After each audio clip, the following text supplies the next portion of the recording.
Wow! Ano itong SAS Expanded Relief Programs? Ipinatupad na? Ating alamin. Magandang araw po sa ating manonood and welcome po muli dito sa ating channel na Trust Infos and Updates. Naglabas ng magandang balita ang Social Security System. So official po ito para sa mga miyembro, pensyonado, OFW at maging mga employers. Nandito po ang SAS Expanded Relief Programs para umalalay sa mga miyembro at pensyonado sa gitna ng patuloy na pagtaas ng gastusin at iba't iba pang pangangailangan. Naglabas din sila ng official infographics. Mas maagang pension increase para sa mga pensyonado. Ito na nga po ngayong araw, June 1, simula po ng pagtanggap ng inyong pensyon na may kasama ng second tranche nung pension increase na 10% and 5%. Mas maaga siyang ipinatupad ngayong 2026 kasi dapat September pa ito pero inilipat nga ngayong June 2026.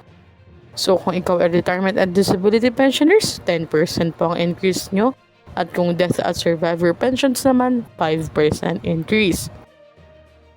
Inaasahang umabot ito sa 6.5 billion pesos yung karagdagang benepisyong maipapamahagi mula ngayong June hanggang August ngayong taon, hanggang sa magtuloy-tuloy na siya hanggang 2027. Pangalawa, mas pinalaking emergency loan program. Isa po sa pinakamalaking bahagi ng expanded relief program ng SSS ay ang pinahusay na emergency loan program kung saan maaaring makahiram na ang mga qualified members ng hanggang 20,000 pesos na may mas mababang interest rate na 7% na lang kada taon at may 6 na buwang palugit bago magsimulang magbayad.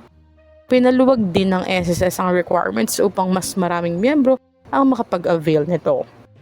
Tulong din para sa mga employer, hindi lang po members ang may kinabang. May mga programs rin ng SSS para sa employers na may hindi pa nababayarang contribution. Sa pamamagitan ng restructuring at condonation programs, maaari nilang maisaayos ang kanilang obligation nang hindi nadadagdagan ng panibagong penalties habang napapanatili ang coverage ng kanilang mga empleyado. Condonation naman para sa mga members na hindi pa nabayarang loan. Para ito sa mga member na may past due or hindi nabayarang loan, ipinagpapatuloy ng SSS ang kanilang condonation program kung saan maaaring ma-waive o mapatawad ang penalties kapag nabayaran ang principal at interest.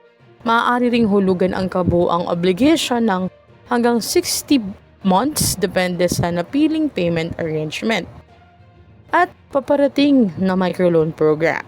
Bukod dito, nakatakda ring ilunsad ng SSS ang bagong microloan program na mag-aalok ng pautang mula 1,000 pesos hanggang 20,000 pesos na may repayment period na 15 hanggang 90 days. Mas maikli siya. Layunin nitong mabigyan ng agarang access sa pondo ang mga members na nangangailangan ng mabilisang tulong pinansyal. Sa kabuuan, layunin po ng SS Expanded Relief Programs na makatulong sa mga Filipinong naapektuhan ng patuloy na pagtaas ng gastusin araw-araw.